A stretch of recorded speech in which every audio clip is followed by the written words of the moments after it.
Magandang hapon po sa inyo lahat, mga kapatid, mga kaibigan. Baka sakaling may kaaway din. Magandang hapon. Siguro, you will wonder why I always say, if in case there are enemies around, a Christian, biblically speaking, has a lot of enemies.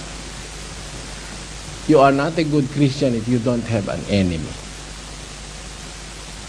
That is biblical. A Christian is always on the fight. That fight is something like a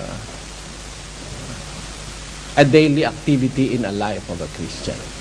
Let us read Ephesians chapter 6 verse 12, which says, For we wrestle not against flesh and blood, but against principalities, against powers, against the rulers of the darkness of this world, against spiritual wickedness in high places. See, that is what the Apostle Paul said to the Ephesians, the first century Christians at Ephesus. We wrestle not against flesh and blood, but against powers, against principalities, against spiritual wickedness in high places. That is the life of a Christian. We are always engaged on a fight, and that is not a carnal fight against flesh and blood, killing, butchering people, because God, the supreme being in the universe, tells us to love our neighbors as ourselves. Maybe everybody will not take time out studying how to love oneself. We instinctively love ourselves. Since birth, we love ourselves. People do love themselves. And there are people who love themselves more than anybody else, even more than the Creator. So, it is not very hard to study how to love oneself. As we are born, we are equipped with that feeling of self-preservation. It is within our system.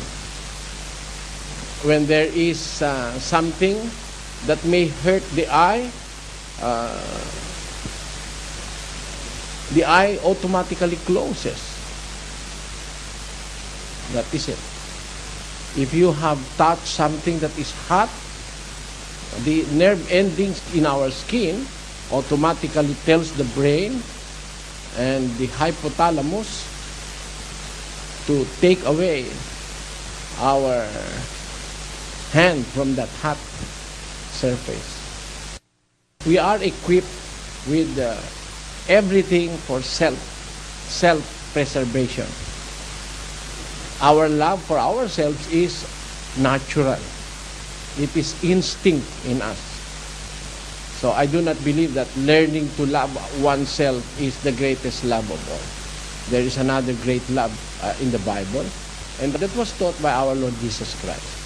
May I first know, is there anybody here who does not believe the Bible?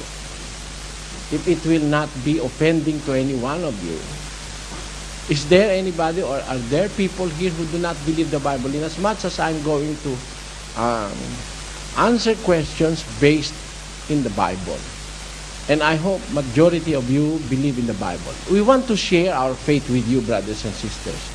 And to share something to anybody or to everybody who are here is not an easy thing. You may not know that the thing that you are trying to share to others is favorable for them, or they want it. No. You will never be sure of that.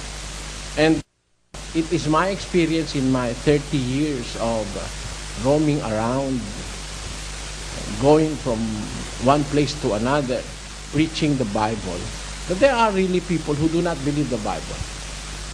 So, if you want to volunteer and say that I do not believe the Bible, I know how to deal with you, brothers and sisters, so that I may not offend anybody. Just tell me if you do not believe the Bible. But if you believe in the Bible, as I do, let us start investigating the kind of faith that we are introducing to you. Of course, everybody that preaches the Bible tells that they are preaching the truth. No preacher, no religious leader will say that his teachings are fake. Nobody will tell you that. But are we left hanging?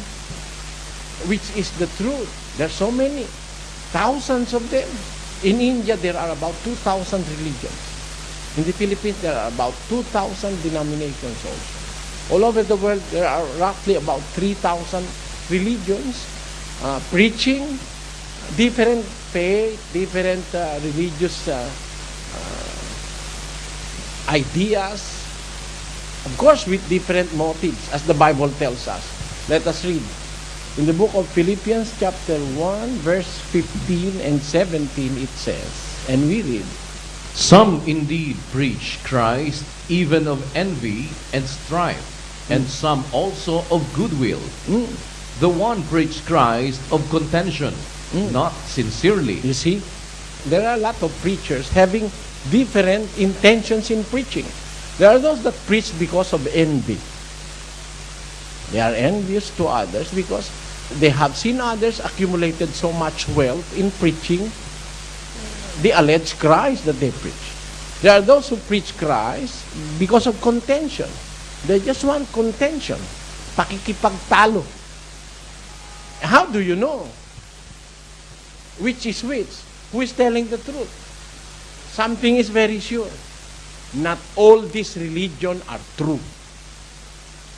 I don't know if you are going to conform what I have said. Not all religions are true. I hope I will not offend anybody. But I want to explain to you that not all religions are true. Not all those preaching the Bible are true. No. It is worded in the Bible. Let us read in the book of 2 Corinthians chapter 11 verses 13 and 15. We read, For such are false apostles, deceitful workers, transforming themselves into the apostles of Christ. and And no marvel, why? for Satan himself is transformed into an angel of light. Therefore, it is no great thing if his ministers also be transformed as the ministers of righteousness, whose end shall be according to their works. See, it is the Bible that tells us. Those verses were written even before I was born. That was written by the Apostle Paul 68 AD, a little less than 2,000 years ago. During his time, he said, they are false apostles, deceitful workers, transforming themselves as they are apostles of Christ.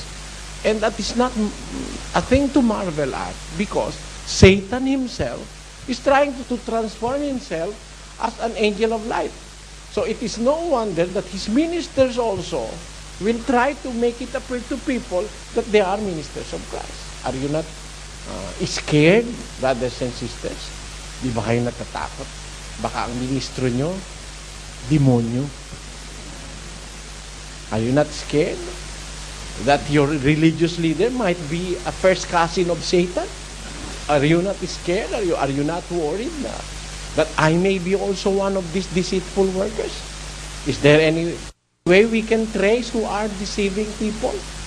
Who are misleading people? Because there are so many. Let us read again in another verse. In Matthew chapter 24 verses 4 and 5 it says, and it is our Lord Jesus Christ who said this, and he said, And Jesus answered and said unto them, Take heed that no man deceive you. see, take heed that no man deceive you, because there are deceivers. The word take heed that no man deceive you, because there are deceivers really.